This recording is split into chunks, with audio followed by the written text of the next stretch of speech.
Social justice is somewhat new and a controversial topic in the 21st century. According to the World Report of Disability, at least 80% of disabled children are living in developing countries.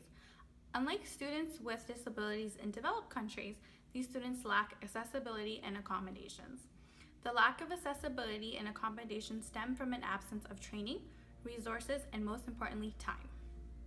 Teachers in these countries are not able to adapt to the different stressors and demands brought on with students with disabilities, which results in a poor or no education whatsoever for these students.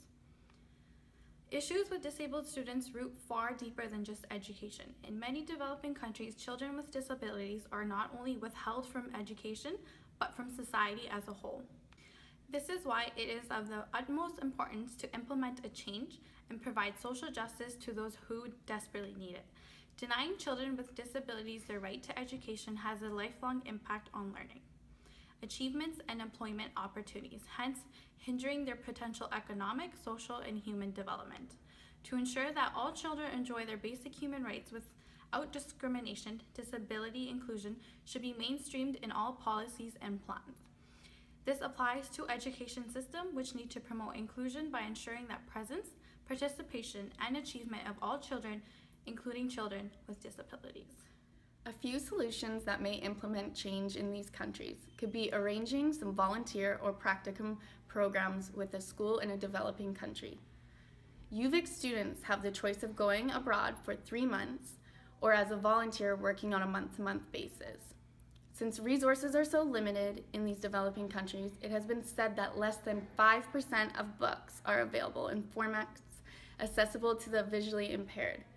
By providing disabled students with visually accessible books and appropriate materials such as reading glasses and basic medicine, students will be put in a better position for academic success.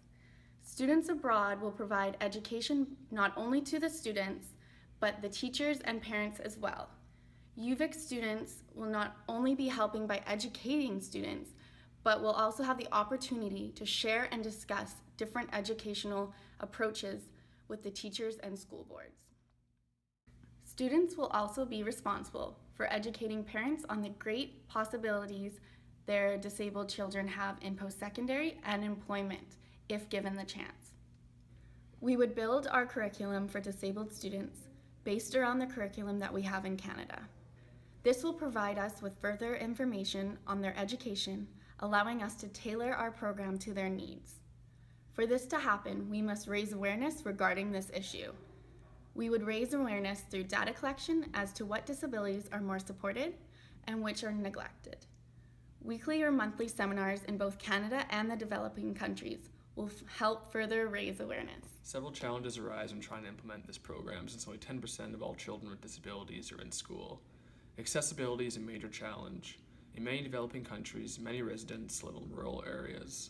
Since these countries are still developing, they may not have organized transportation to and from school. This could deter many families from sending their disabled children to school if they feel it's too much of an inconvenience. Infrastructure at these schools is another issue which could cause other challenges. For students who are physically disabled, making schools wheelchair accessible with basic ramps and etc. would help promote education to disabled students. Another challenge will be the application of our program. Will teachers, students, and parents be excited and willing to participate and promote this change in their community? And will they continue to implement our program when we are gone? Also, cooperation will be needed by all parties involved in order for this program to be successful. The cooperation of both UVic and the residence school will be needed in order to organize details of the program and to put the program into further motion. Lastly, one of, if not the biggest challenge is funding. Without money, UVic students will not be able to travel and provide adequate resources that these students so desperately need. Funding is the root problem behind almost every issue, and by raising awareness will be the first step to making a change.